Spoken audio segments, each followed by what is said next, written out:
Assalamualaikum warahmatullahi wabarakatuh. Kami dari kelompok E ingin mempresentasikan hasil diskusi kami, yaitu tentang peran pemerintah dalam mengatasi masalah pandemi di bidang sosial. Perkenalkan, saya sebagai juru bicara yaitu Indah Daya Anastasia, dan perkenalkan juga rekan saya yaitu Afra Fadila Tanjung, Lilin Sastika, Ayhan Septiono, dan teman kami juru kameramen Muhammad Kurniawansyah.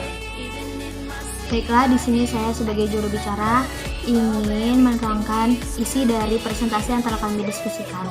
Adapun susunannya yaitu yang pertama latar belakang masalah, yang kedua rumusan masalah, yang ketiga tujuan pembahasan, yang keempat isi, dan yang terakhir yaitu kesimpulan dan saran.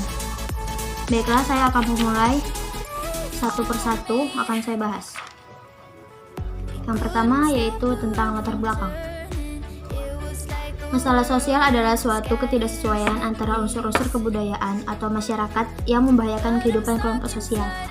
Apabila antar unsur-unsur tersebut terjadi bentrokan, maka hubungan-hubungan sosial akan terganggu sehingga mungkin terjadi kegoyahan dalam kehidupan kelompok.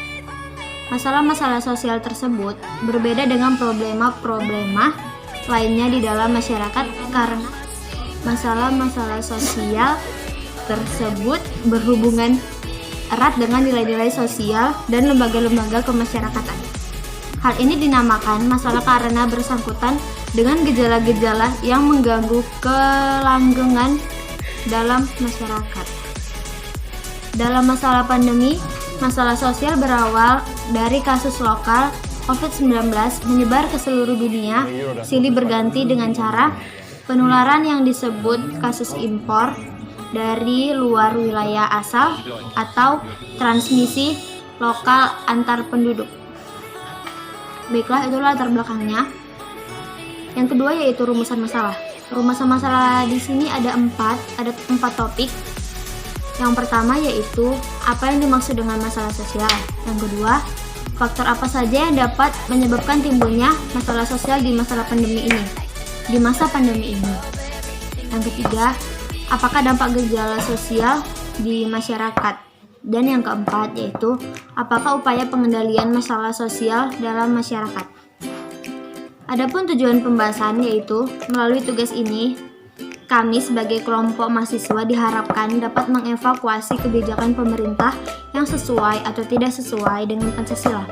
Dengan cara demikian, apabila mereka kelak menjadi pejabat pemerintah akan menjadikan nilai-nilai Pancasila sebagai acuan dalam pembuatan kebijakan. Selanjutnya kita akan membahas isi. Yang pertama yaitu pengertian masalah sosial. Istilah masalah sosial mengandung dua kata, yakni masalah dan sosial. Kata sosial membedakan masalah ini dengan masalah ekonomi, politik, dan masalah lainnya. Meskipun di bidang-bidang ini masih terkait dengan masalah sosial, kata sosial antara lain mengacu pada masyarakat, hubungan sosial, struktur sosial, dan organisasi sosial. Sementara itu, kata masalah mengacu pada kondisi, situasi, perilaku yang tidak diinginkan, bertentangan, aneh, tidak benar, dan sulit. Masalah sosial adalah suatu ketidaksesuaian antara unsur-unsur kebudayaan atau masyarakat yang membahayakan kehidupan kelompok sosial. B. Secara sosiologis, pandemi COVID-19 telah menyebabkan perubahan sosial yang tidak direncanakan. Artinya, perubahan sosial yang terjadi secara sporadis dan tidak dikehendaki kehadirannya oleh masyarakat. Akibatnya, ketidaksiapan masyarakat dalam menghadapi pandemi ini pada gilirannya telah menyebabkan disorganisasi sosial di segala aspek kehidupan masyarakat. Lebih jauh, kondisi masyarakat yang belum siap menerima perubahan akibat COVID-19 tentu dapat menggoyahkan nilai dan norma sosial yang telah berkembang dan dianut oleh masyarakat selama ini. Meskipun demikian, masyarakat pada dasarnya memang akan selalu mengalami perubahan. Masyarakat tidak bisa dibayangkan sebagai keadaan yang tetap, melainkan sebagai proses yang senantiasa berubah dengan derajat kecepatan, intensitas, irama, dan tempo yang berbeda. Adapun faktor-faktornya yaitu yang pertama yaitu faktor kultural. Faktor kultural ini bermula dari nilai-nilai yang tumbuh dan berkembang di dalam lingkungan masyarakat dan atau komunitas. Kemudian hal ini membentuk pola pikir di setiap orang yang ada di lingkungan tersebut. Yang kedua yaitu faktor struktural. Faktor struktural merupakan keadaan yang menimbulkan pengaruh terhadap struktur, dan dimaksud dengan struktur yakni sesuatu yang disusun oleh pola tertentu. Faktor ini dapat diketahui melalui pola-pola hubungan antar manusia dan juga kelompok yang terjadi di lingkungan masyarakat. Baiklah, kita akan melanjutkan presentasi kami. Kita akan membahas dampak gejala sosial. Dampak gejala sosial di Indonesia ini karena COVID termasuk banyak, yaitu yang pertama satu, kemiskinan. Yang kedua yaitu kriminalitas. Yang ketiga, kesenjangan sosial. Yang keempat, ketidakadilan. Dan yang kelima, pengangguran. Dan yang terakhir yaitu pendidikan.